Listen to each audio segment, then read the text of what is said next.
Você já ouviu falar vou pro Recanto do Guerreiro? Pois é, você chega em casa e quem está no seu sofá? Seu cachorrinho, o bebê, e daí um xixi aqui, outro ali, você come sanduíche assistindo TV, suor, rotina diária no seu móvel, isso causa mau cheiro, manchas, e você faz o quê? Chame a Declin Maricá, limpezas, impermeabilização de sofás, estofados em geral, lavagem de interior de veículos. O seu tapete, lavamos, é só você ligar e iremos buscar, lavar e entregar. Pague no crédito, débito, parcelamento a combinar. Pix, Mumbuca e Pati. Chega de sofá com manchas e mau cheiro. Declin, ligue agora, 21 97104 0984, 21 97104 0984. Sujou, manchou, Declin, a sujeira tem fim. Cuide da saúde de seus pés com uma podóloga profissional, formada e experiente. Podóloga Marilene Bittencourt faz um comparativo de antes e depois e os resultados são impressionantes e positivos. Unhas encravadas, inflamadas, rachaduras e fissuras no calcanhar e doenças nos pés causam dor e desconforto, além de uma estética irregular. Podologia Marilene Bittencourt. Agende uma avaliação. Ligue ou passe um zap 21 98742 0990, 21 98742 0990. Nossa página no Instagram, Bittencourt_Marilene. Podologia Marilene Bittencourt. Seus pés irão agradecer. Maricá tem a sua emissora de TV por streaming, nos principais apps do país, agora no conforto do celular, na sua TV. Soul TV, Maxcloud, Roku, mais de 300 mil assinantes cadastrados. Uma programação local transmitida para todo o Brasil e mais 196 países. Educação, arte, cultura, filmes, desenhos, gastronomia, esporte, a palavra de Deus, louvores, entretenimento e muito mais. TV Ondas de Maricá. Aqui você vê o que você quer ver. Gente, eu estou aqui no centro da cidade de Maricá, Avenida Roberto Silveira. Eu estou em frente ao shopping da cidade de Maricá, que fica aqui, ó, mostra ali, do outro lado. Sabe para onde eu vou? Para Patuá Pratas. E o caminho certo é esse aqui, ó. Vem cá. Pode parar por aqui, olha onde é que eu estou aqui, ó. Centro Empresarial de Maricá. É aqui, no número 142, no prédio da Caixa. Já estamos aqui na portaria, a galera toda aqui, e é lá na sala 514, Patuá Pratas. Vamos lá, vamos lá. Sala 514, prédio do Centro Empresarial de Maricá, o prédio da Caixa Econômica, ó. Chegamos.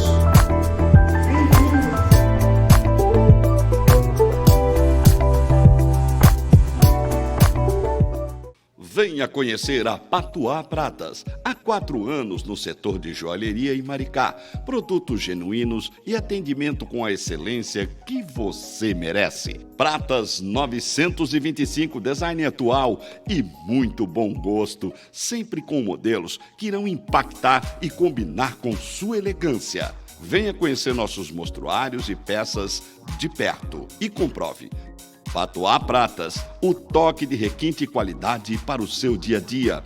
Endereço: Centro Empresarial de Maricá, Avenida Roberto Silveira, 142, sala 514, Centro de Maricá. WhatsApp 21 97267 2461.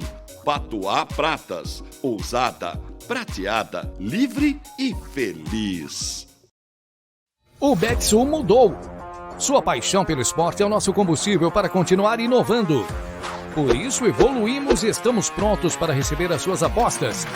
São mais transmissões ao vivo para assistir enquanto aposta e mais estatísticas e dados na sua tela.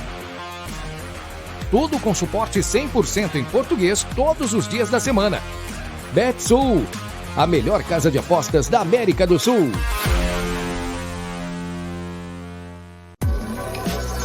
TV Ondas de Maricá.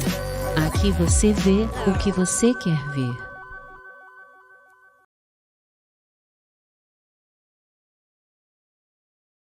O programa a seguir é uma produção independente. A responsabilidade é inteiramente de seus idealizadores. Chegou a hora de dar prioridade a temas essenciais: educação, sociedade, capacitação profissional, psicologia e neurociência. O psicólogo e neurocientista Dr. Alan Christie convidam você a participar do programa Portal Educativo.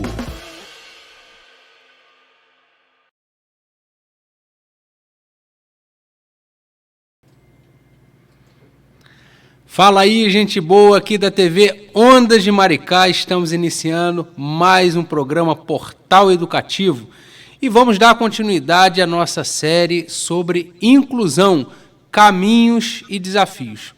E hoje a gente está com um convidado super especial, Dr. Aybinder, que está aqui com a gente aí remotamente, mas muito próximo, e vem conversar hoje com a gente sobre o papel da psicologia nesses processos de inclusão na educação. Dr. Luiz Aybinder, primeiramente, uma boa tarde para você. Boa tarde, Alan. Boa tarde a todos que nos assistem. Bem, é um prazer estar te recebendo aqui, Dr. Luiz Aybinder, né? Você que é psicólogo também, né? Um representante aí, um colega da nossa classe. E hoje a gente vem falar um pouquinho sobre essa questão do papel da psicologia na inclusão. A psicologia, a gente sabe que é uma ciência absolutamente comprometida com os processos de inclusão, com os processos de desenvolvimento e evolução social, principalmente no sentido de igualdade, de liberdade, de garantia de direitos, né? A psicologia, ela é uma ciência muito política também, no sentido sociopolítico da coisa, né? A política como potência de transformação social, e a gente sabe o quanto a psicologia, enquanto campo científico, olha para o sujeito, né, de uma forma muito mais profunda, muito mais amplificada, tá? E, obviamente, que esse olhar psi, ele traz uma nova visão paradigmática, não só sobre o sujeito, mas sobre a sociedade. E aí isso tem muito a ver com os processos de inclusão, né? E aqui a gente fala, a gente sempre tenta explicar que inclusão aqui, na nossa visão, está muito para além apenas das questões ligadas à acessibilidade. A acessibilidade é muito importante, mas é uma parte, uma fatia apenas de todo o campo da inclusão. Aqui a gente olha para a inclusão não no sentido estrito sensu, mas no sentido lato sensu, no sentido mais amplo. Ou seja, a gente olha a inclusão, sobretudo, sobre um processo de maior humanização nos processos de garantia de direito. A gente efetivamente olhar para o sujeito numa perspectiva mais igualitária, mais equinânime, e também buscar que esse sujeito tenha a percepção e tenha o acesso aos seus direitos. Não só um acesso físico, urbanístico, mas, sobretudo, um acesso aos seus direitos. Como chegar a isso? Obviamente que a compreensão desses direitos é um fator fundamental. E para compreender a sociedade, para compreender o outro, para compreender os direitos, a gente também precisa iniciar por um processo de compreensão de si, né? O seu papel no mundo, né? A percepção da sua identidade, a percepção de você como sujeito social.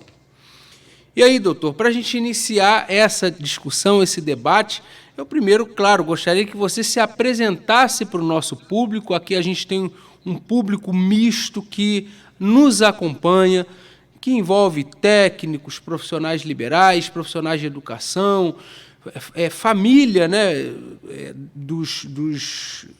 das pessoas ligadas à educação, das pessoas com deficiência. Então, a gente tem um público muito vasto. E esse público quer também conhecer quem é o Dr. Luiz Aibinder, que hoje veio falar sobre o papel da psicologia em todos esses processos de inclusão, sobretudo no campo da educação.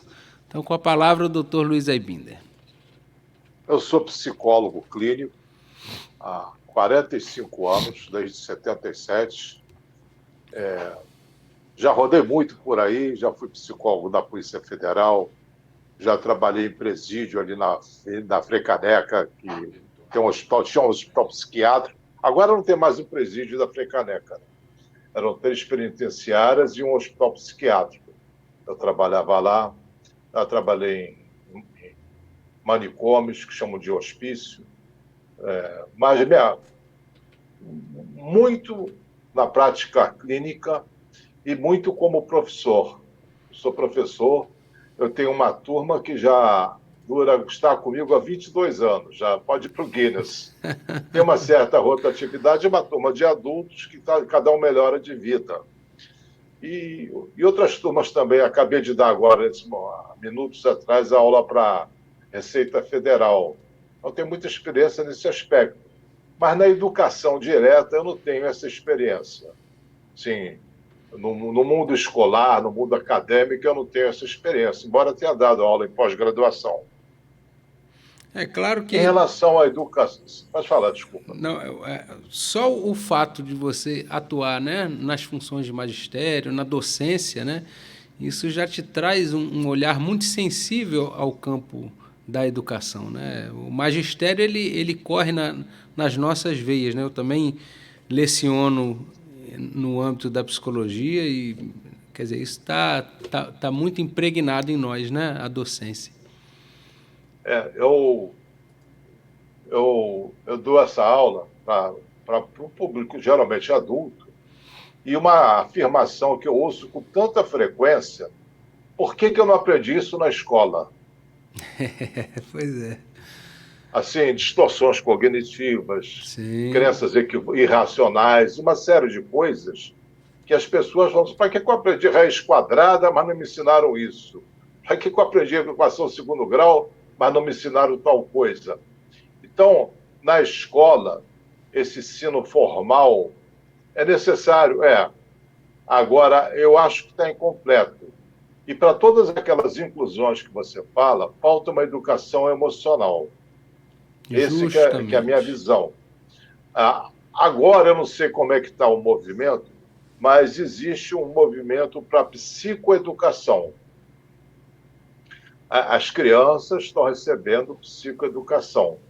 Soube disso através do meu neto, que tem 11 anos. Aí falei com ele: olha, eu vou participar de programa, papapá. E na escola que ele está, uma escola muito boa, eu não sei se faz parte do programa das escolas públicas, ele não está na escola particular. Se faz parte, qual critério escolar. Mas ele tem lá uma matéria que é habilidades socioemocionais. Isso eu acho que atinge e privilegia as habilidades sociais de inclusão. Eu perguntei o que significa, o que você aprende nessas habilidades sociais aí? Empatia, autoconhecimento, autocontrole, enfim, desenvolvimento pessoal, coisas que meus alunos adultos, já de terceira idade, se queixam de não ter recebido.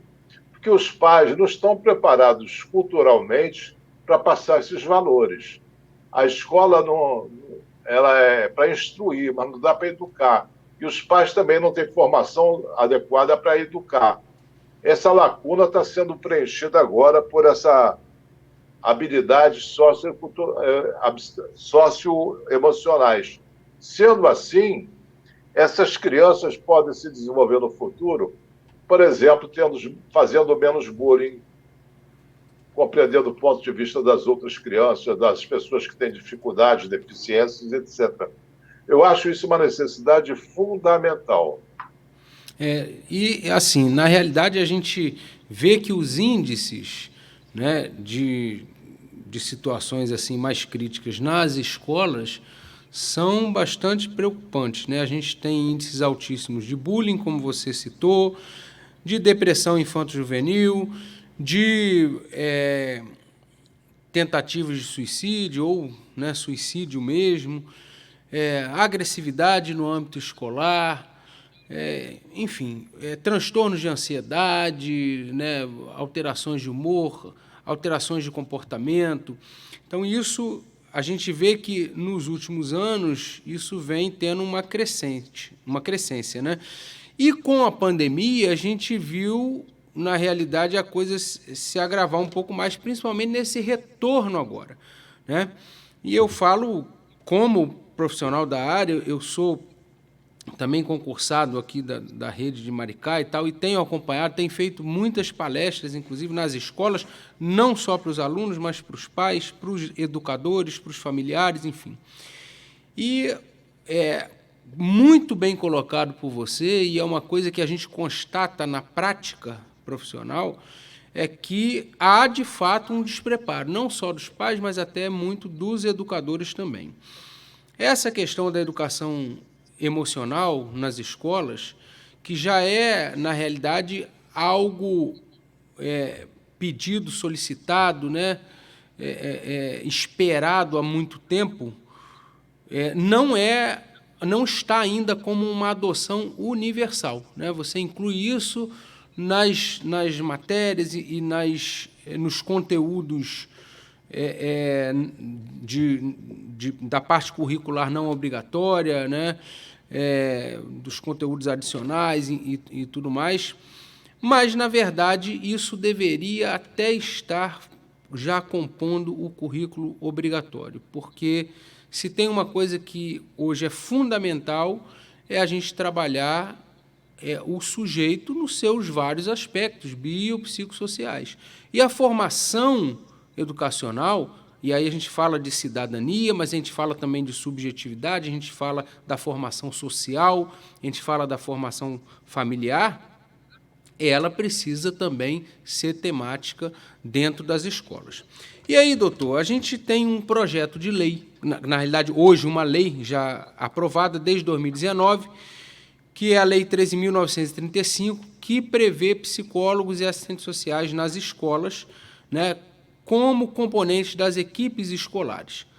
Isso é um projeto de lei que foi, inclusive, uma luta dos conselhos e dos profissionais de psicologia, de serviço social e dos profissionais de educação, um projeto de lei que tramitou durante 20 anos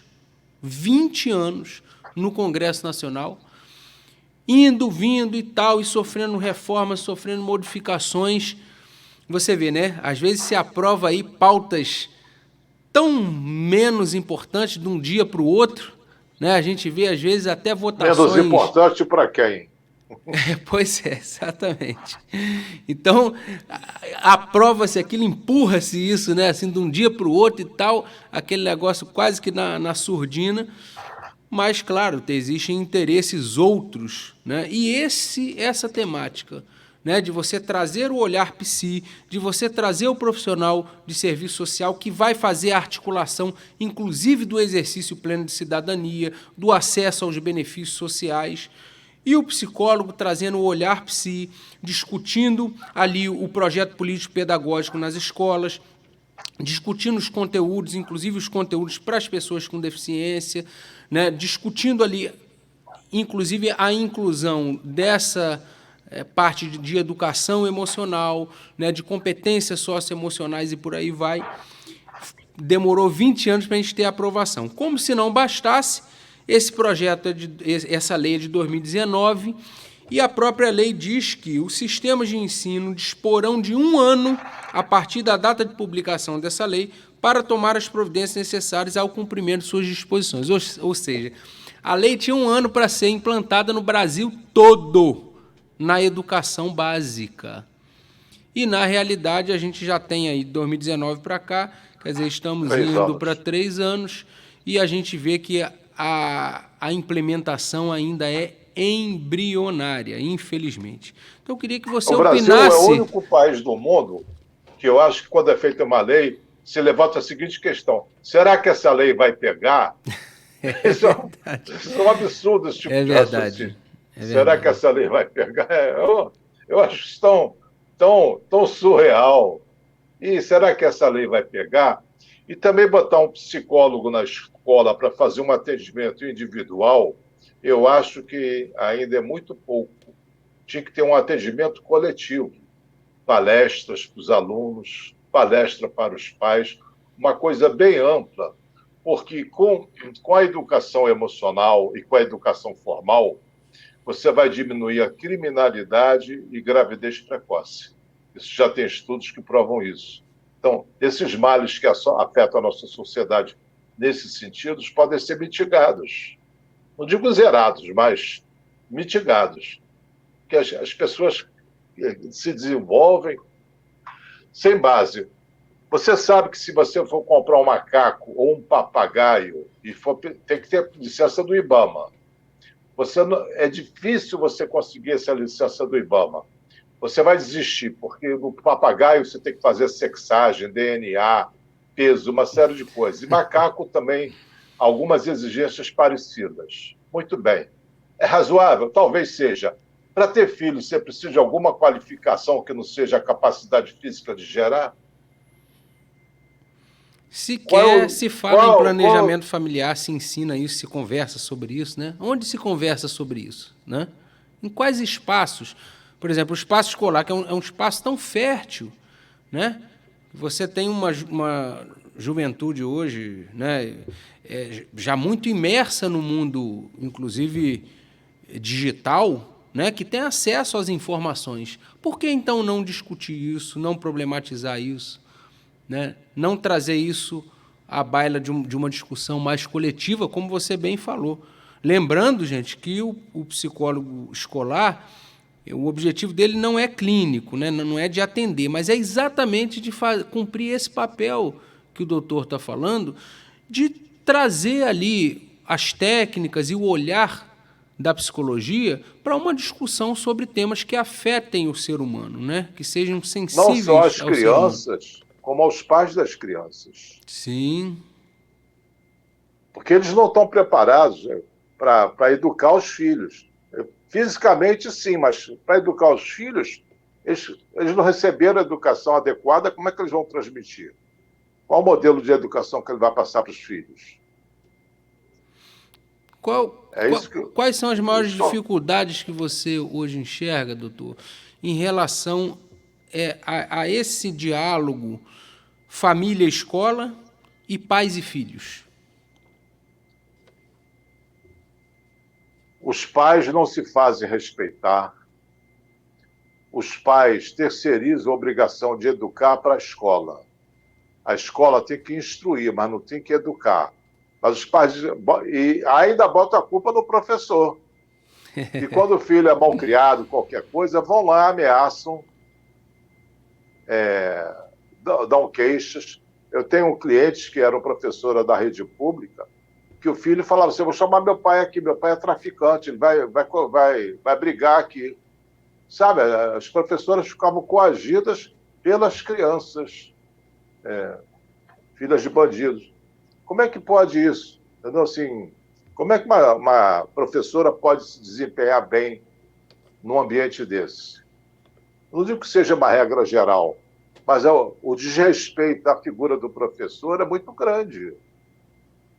O professor é culpado da criança tirar nota baixa, não é o professor. E os pais vão lá e brigam com o professor.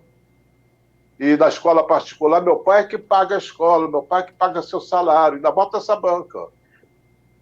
Diante dessa arrogância, o que o professor pode fazer? Ele é acuado. Isso quando não vandaliza o carro dele e outras coisas mais. Isso é real.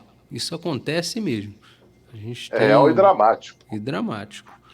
E como é que você vê essa questão, como a escola pode proceder para se aproximar dessa família, trazer essa família? Nós tivemos uma série aqui, doutor, Fala Diretora, né? Eu trouxe aproximadamente umas 10, 12 diretoras aqui para conversar sobre o dia a dia, né? A gente falar sobre essa coisa da vivência cotidiana escolar. Uma das coisas que a gente mais escutou aqui foi exatamente essa dificuldade que muitas vezes a escola também tem de se aproximar dessas famílias, de trazer, né, de fazer com que esses pais cheguem junto, participem, né, se interessem por saber ali do dia a dia. Não é só nota, não é só na hora do boletim, ou só na hora da recuperação, ou só no dia da festa junina. É participar mesmo, é estar próximo. Primeiro, como é que você enxerga o valor, a importância dessa aproximação, desse diálogo família-escola? E depois, como sensibilizar essa família a estar próxima da escola?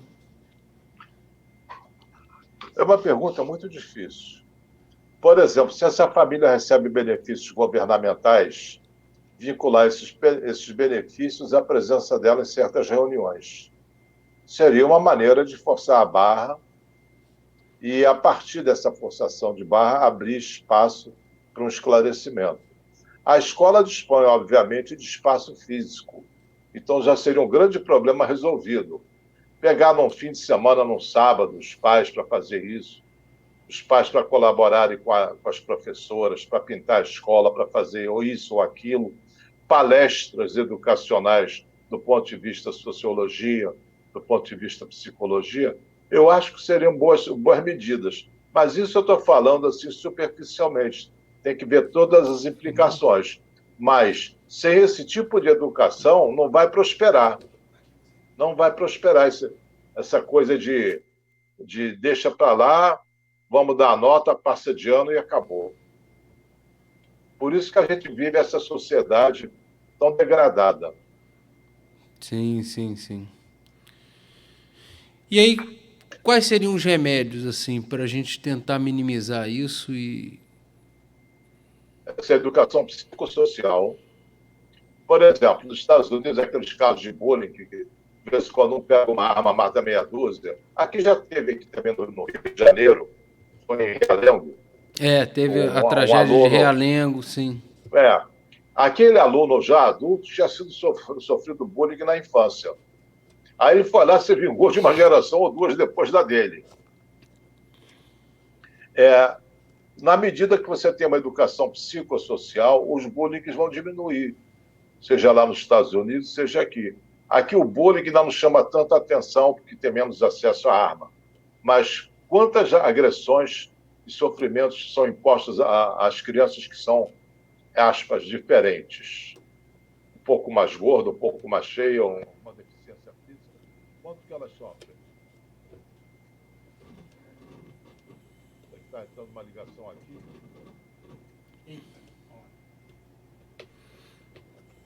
Exatamente. Gente, a gente teve aqui um pequeno corte na transmissão, mas ele já está voltando. Enquanto isso, eu quero falar para vocês o seguinte. Quando a gente pensa no psicólogo, na figura do psicólogo na instituição escolar, a gente tem que avaliar o seguinte: o que é psicologia, o que o olhar psi, um olhar mais humanizado, pode colaborar para esses problemas que o Dr. Luiz Aibinder sinalizou aqui e outros mais que a gente constata no cotidiano escolar, né? Como é que isso pode ser um diferencial na construção de uma escola mais saudável, mais igualitária, mais justa, né? Mais potente no sentido de a produção, né, de um sujeito que vai realmente usar a educação como um instrumento de transformação social?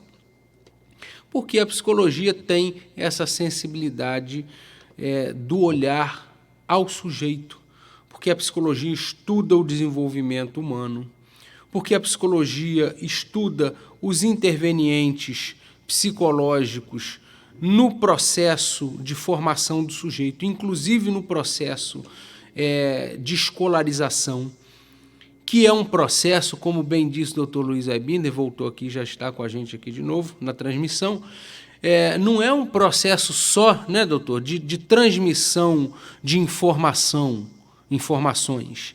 O processo de escolarização ele é um processo também de formação do sujeito, de formação subjetiva, de formação psíquica, de formação comportamental, familiar, social. Então não adianta você encharcar, como bem disse o doutor, de informação. Essa educação muito engessada, né, doutor? Muito tradicionalista.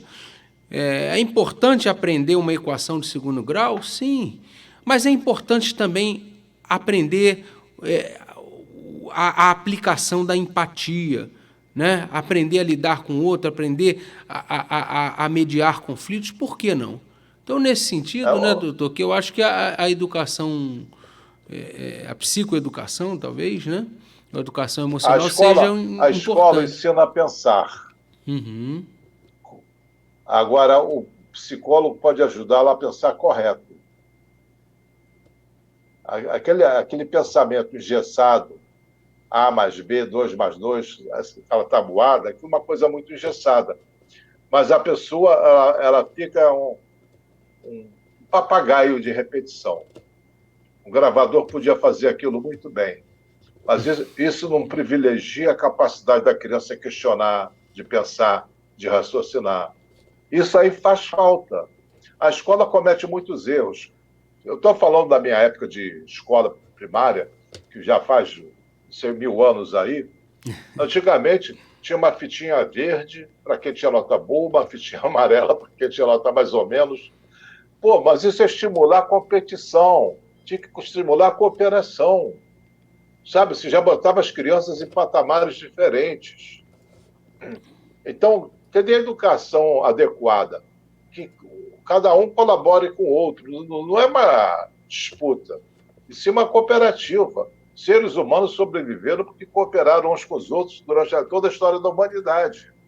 Mas agora se ensina o contrário, se estimula o contrário. E ainda assim tem escolas, eu fui informado, tem uma determinada escola, que eu não vou dar o nome, que tem uma turma de terceiro ano adiantado e uma turma de terceiro ano atrasado. E de vez em quando tem um intercâmbio de um aluno para outra.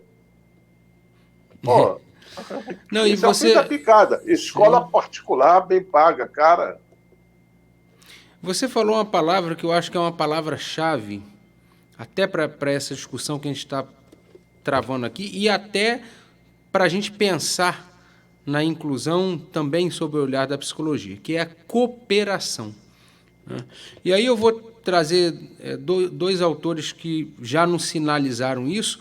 Um há quase 100 anos atrás, Sigmund Freud, que escreveu um livro, O Mal-Estar na Civilização, em 1930, onde ele já sinalizava que, da forma que a sociedade, que as pessoas estavam caminhando psicologicamente, elas poderiam chegar a um tempo onde fosse quase insuportável viver, pelos níveis de ansiedade, de estresse, de estímulos, né, de aceleração da vida, né, de dificuldade de lida com o outro. Pois bem, quase 100 anos depois, eu acho que ele, realmente muito visionário que era, um estudioso da mente humana, acertou. A gente vive esses tempos hoje. E Zygmunt Bauman, também sociólogo, filósofo polonês, escreveu um livro maravilhoso, recomendo a leitura. Você que está aí do outro lado assistindo, e é uma leitura que é acessível a todos, é Amor Líquido.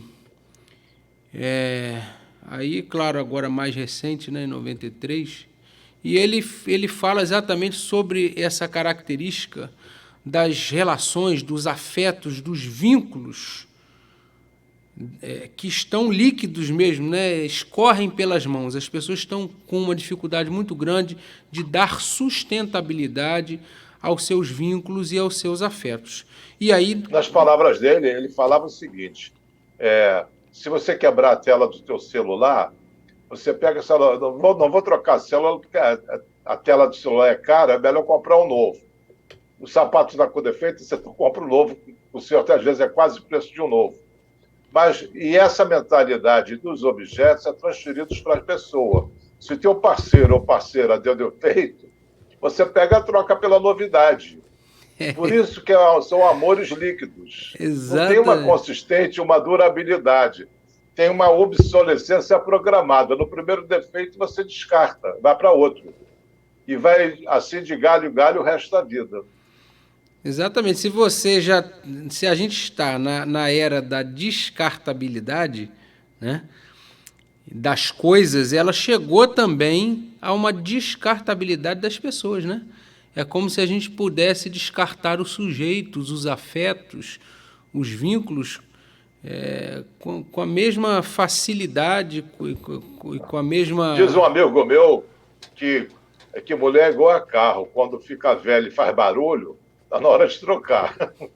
Pois é. É bem descartável. Não, e as pessoas estão lidando com a coisa nesse nível mesmo, né? Eu sei. Então, Sei, essa eu liquidez que Bauman, né, nos sinalizou aí, eu acho que nos chama muito atenção mesmo para essas rupturas de vínculo, né? E aí, se Esse a gente... trabalho que você sugere na escola seria um preventivo contra esses amores líquidos. Exatamente. Para criar relacionamentos mais sólidos. Exatamente. E trabalhando nesse viés que você muito bem colocou, que eu acho que é um instrumento potente, rico e, sobretudo, fértil, a cooperação. Aprender a lidar com o outro de uma forma conectada, né? Você criar sinapses, né? Não neurológicas, mas sinapses subjetivas, sinapses sociais com esse outro, né? Com essa rede que está ao seu redor, que é a rede social. Só para te dar um exemplo. Sim. Teve um evento no Maracanã, que eu não me lembro qual foi o evento, internacional. O público japonês pegou sacos de lixo e catou o lixo que estava ao redor da área que eles estavam. Nas escolas japonesas, os alunos e os professores limpam, inclusive, os banheiros. Isso é cooperação. Não é eu aqui em cima e o outro lá embaixo, aquele pobre coitado, aquela ralé, entendeu? Isso é cooperação. Graças ao espírito colaborador, a humanidade sobrevive. Mas esse espírito colaborador, cooperador, está cada vez mais minguado, está diminuindo, é mais competitivo, inclusive estimulado indevidamente pelas escolas. Exatamente. E aí, se você... Quer dizer, olha só, né? Nós recebemos um alerta disso lá em 1930, depois agora em 2003, né, do Bauman, exatamente falando sobre isso que é hoje uma característica dos relacionamentos contemporâneos, mas que a tendência é piorar. Tanto Freud quanto Bauman, né, com uma diferença aí razoável, de mais de 70 anos, mas você tem uma percepção de que, vamos dizer, o prognóstico da situação não é bom. A tendência é que isso piore, que isso se amplifique. E aí a gente tem que, óbvio, né, colocar na balança as questões da tecnologia, porque a tecnologia ela pode até aproximar pessoas distantes, mas ela afasta muito pessoas próximas, né? E agora há uma tendência grande do ensino, de outras práticas mais serem também remotas. Isso facilita, por um lado, né, traz uma perspectiva de acesso, mas será que a gente se preparou para isso? Será que a gente está também conseguindo mensurar os impactos sociais e psicológicos disso? Eu acho que não dá para regredir na tecnologia. Ela só vai para frente. Segundo, a tecnologia é uma ferramenta. O uso que vai se dar essa ferramenta é que é variável. Você pode usar ela para o bem ou para o mal. Pois é. Então, eu não vejo a tecnologia como vilã. Claro. Você pode fazer coisas maravilhosas. Eu dou aula para alunos que estão na Europa. Espanha, Portugal, Estados Unidos, brasileiros que moram no exterior. A tecnologia une essas pessoas. Agora, o uso indevido pode ser para disseminar ódio. Você disse que o Freud escreveu em 1930. Hitler, lá na Alemanha, onde ele morava, o Freud, assumiu em 1933. Ele já tinha previsão do que poderia acontecer. Como você falou, visionário. E aí a gente pensa assim, né? Quando a gente observa hoje, né, o cenário social, só perguntas simples que a gente pode se fazer, né? Gente, hoje, acho que quase todos nós já trabalham 3 turnos, né? Manhã, tarde e noite. Meu avô, ele saía da roça, caminhava mais ou menos uns 10 quilômetros para chegar em casa. Quando o sol começava a se pôr, eles recolhiam as ferramentas e já era a hora de ir para casa. As pessoas se reuniam, jantavam juntas, tinha aquele período ali de acender as lamparinas, né? Não tinha, quase ninguém tinha televisão, as pessoas tinham que conversar, tinham que mexer com a terra, com os animais. Era uma interação. Hoje as pessoas já invadiram, eu digo em termos de trabalho, o 3º turno. E agora o 4º turno já entrou, né? Tem gente que trabalha já de madrugada, ou a gente usa já o início, pelo menos, da madrugada, para satisfazer ali as redes sociais, mandar mensagem, receber, ver o que você teve de curtida, o que não teve e tal, botar foto e tudo mais. Então, assim, se você observar bem, faz um teste. Passa 2 dias sem olhar, sem mexer em redes sociais, nada, WhatsApp, telefone e tal. E depois de 2 dias, contabiliza quantas mensagens você recebeu, quantos estímulos você teve. Será que é possível, humanamente razoável, você conseguir, em 24 horas por dia, sendo que 8 você deveria usar para dormir, você atender a isso? E mais, como que você atende a esses estímulos que chegam a você, né? Você consegue filtrar isso? Você filtra o que chega a você? Como é que você responde a isso? Você atende à ditadura das redes sociais? Ou seja, você tem que estar sempre bem, sorrindo, bonito e tal. Então, eu acho que, como o doutor falou, a tecnologia ela claro, não deve ser vista como vilã, é um instrumento importante, interessante, próprio dos nossos tempos. Mas como a gente usa isso? Como é que isso impacta na nossa vida emocional, familiar, na nossa administração de tempo? Eu vejo de forma negativa, a maioria, né? Você pode obter muita informação e também existe existe um livro na neurociência que se chama Nação Cocaína. É a droga digital. A pessoa fica a visitar. Você é neurocientista também, né? Sim. A pessoa produz dopamina quando ela acessa o celular. Exatamente. Passou mais de 10 minutos sem acessar o celular, ela entra numa espécie de crise de abstinência. É abstinência. É mais fácil ela sair sem sapato na rua do que sem celular. Perfeito. E tem uma doença que é nomobilifobia, a fobia de ficar sem o celular. A pessoa fica em desespero, o nome é em inglês, né? Fobia de ficar sem o celular, mais ou menos isso. Se acabar a bateria, se esquecer o celular, a pessoa fica doidinha, porque ela não tem a dose momentânea, de minutos a minutos, da sua dopamina digital. Perfeitamente. Então, esse é o mau uso. Mas tem um bom uso também. Você pode fazer a cirurgia à distância. Claro, claro. Você pode dar aula para um universo de pessoas imenso. Tem coisas positivas e coisas negativas. Até na psicologia, né? Hoje a gente já adotou mesmo, acho que a grande maioria dos psicólogos, o atendimento remoto, né? As o que eu faço. Consultas, pois facilitou, você deu acesso, você barateou, né? Tem todo um rol de fatores positivos. Mas, como você bem disse, e aí até falando de neurociência mesmo, até hoje existem estudos que falam da questão do estímulo luminoso, né? Além da questão ali do que você vê, dos conteúdos, da relação que você trava ali com aquele universo digital, o próprio estímulo luminoso, você vai condicionando o seu cérebro a efetivamente olhar para o celular como uma extensão do seu próprio corpo, como algo que alimenta até a sua parte sensorial, né? E aí você deu o exemplo do celular, né? E quantas vezes, né, nós na ausência do celular, ou você deixou o celular em algum lugar, ou esqueceu, e você fica assim procurando, e o celular está aqui do lado.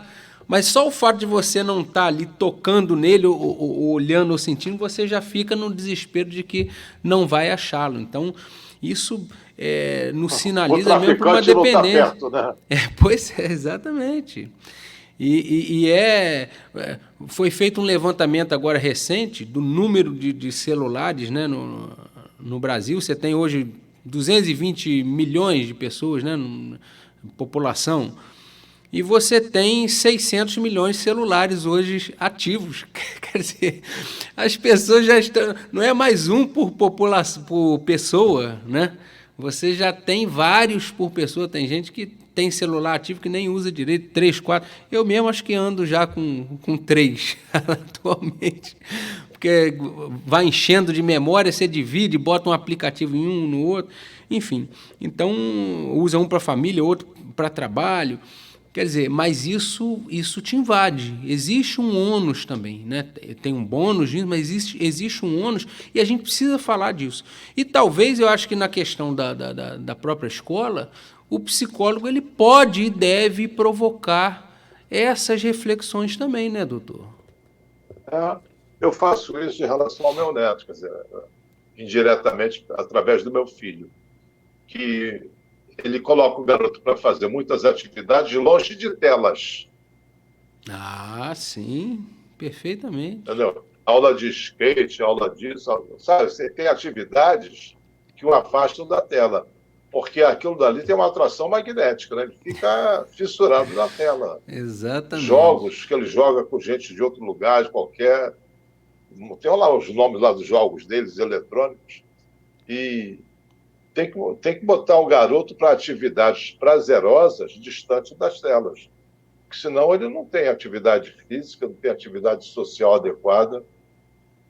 Ele é meu modelo, sabe? Minha vítima. Eu também dou uma espécie de orientação que as escolas também poderiam dar, não sei se deveriam, mas poderiam dar, educação financeira. As crianças não têm esse preparo para lidar com o dinheiro. Então, através de uma pequena mesada, você consegue orientar as crianças a poupar o limite de gasto, não pode estourar a mesada, senão não recebe adiantado, uma série de coisas vão criando uma mentalidade para o futuro. Muito bem colocado. Inclusive, assim, quando a gente pensa nisso, gente, né, isso tem a ver com comportamento, né? Se trabalhar esse comportamento, né, esse pensamento, esses conceitos de educação financeira, responsabilidade, né, economicidade. Então, quer dizer, tudo isso que envolve muito a parte comportamental, emocional, psicológica do sujeito.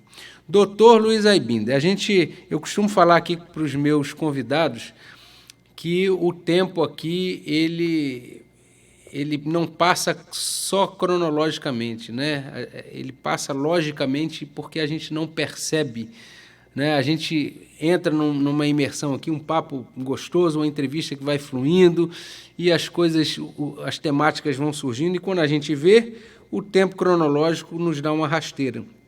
E nós estamos chegando ao final já do nosso programa, do nosso portal educativo. E eu gostaria que você fizesse as suas considerações finais sobre o nosso bate-papo, deixasse um recado, uma mensagem aí para o nosso público que está adorando a entrevista. Eu, inclusive, recebi algumas mensagens aqui que eu vi rapidamente, e eu falei, gente, eu vou ter que chamar o doutor Luiz Aybinder outras vezes aqui, porque o pessoal já quer te perguntar um monte de coisa aqui sobre a temática e fora da temática, né? Pintou psicólogo na área, o pessoal já quer a consulta. Fora da temática, pode me procurar aí na sexta-feira, de 10 às 11, no programa Luz da Psicologia. Boa, muito bom. Na temática aí, junto contigo. Perfeito. Eu queria agradecer o convite, gostei muito dessa participação. A mensagem que eu poderia deixar não seria para os pais, nem para os alunos, seria para os políticos, os diretores que têm poder de modificar essa realidade social, de implementar atividades psicológicas para os pais e para as crianças na escola. Eu acho que isso faria uma diferença não só na família, como na sociedade. Como eu disse, crianças instruídas, crianças mais bem educadas, no sentido psicológico e social, não vão fazer bullying, não vão se transformar tão facilmente em bandidos, as garotas não vão ter gestações precoces. Eu acho que o mundo poderia ficar um pouco melhor se fizesse isso. Mas não depende de mim, eu não tenho esse poder, nem pretendo ter. O meu trabalho eu vou fazendo de formiguinha, mas os grandes passos, as autoridades que teriam dar, mas não dão. Se dá um passo, é para trás. Então, gente, verbas, etc. Olha, a gente que agradece, doutor Luiz Aibinder, sua participação, né, seu olhar sensível, sua experiência. Você falou lá no Complexo Frei Caneca. Eu trabalhei lá no Manicômio Judiciário Heitor Carrilho, num projeto da UF, por 1 ano e meio. E ali a gente vê a realidade de perto, né? A gente sente ali a coisa cortando na carne. E aí a gente vê, porque muitas vezes é o resultado final, né, de um processo de criação, de desenvolvimento. De falência. Pois é. Exatamente. É a derrota estampada lá, entre as grades. Exatamente. Então, a gente também pensa o quanto é possível a gente tentar transformar isso, o quanto é nosso dever, né, nossa responsabilidade. E você falou algo aqui que eu quero também reforçar aqui com você que está aí do outro lado, com o nosso público, que é exatamente a questão da cooperação. A cooperação, ela é uma qualidade humana, né, e que deve ser explorada, a cooperação ética, a cooperação empática, você conseguir se colocar no lugar do outro, você olhar para o outro com atenção, você conseguir se conectar a esse outro ser humano que está diante de você. E isso, em tempos atuais, precisa ser fomentado, precisa ser trabalhado. E quem sabe o profissional psicólogo, de fato, compondo a equipe escolar, e a gente tem hoje uma Lei 13.935, que determina isso. Por que não acelerar esse processo de implementação e fazer valer algo que foi amplamente discutido por 20 anos e que só trará benesses nesse período inicial de formação humana? Porque a escola, ela lida com o sujeito em desenvolvimento. A criança e o adolescente são sujeitos em desenvolvimento. E quanto mais recurso, e como muito bem disse o nosso convidado, doutor Luiz Aibinder, essa parte da educação emocional, né, da psicoeducação, das competências socioemocionais, que podem ser um instrumento fundamental para a gente, no processo educacional, no processo de formação, conseguir forjar sujeitos mais saudáveis e mais cooperativos. Então, cooperação e ética como recados essenciais trazidos hoje pelo nosso convidado, doutor Luiz Aibinder. Doutor, muito obrigado pela sua participação. Estamos encerrando o nosso portal educativo de hoje e convidando você para estar novamente conosco na quarta-feira que vem, aqui às 17 horas, aqui na TV Ondas de Maricá. Mas não vai embora não, fica com a gente que a programação é vasta e de muita qualidade para você. Um abraço, até semana que vem. Você viu na TV Ondas de Maricá, Portal Educativo. Educação, sociedade, capacitação profissional, psicologia e neurociência. Apresentação, o psicólogo neurocientista Dr. Alan Christie. Programa Portal Educativo.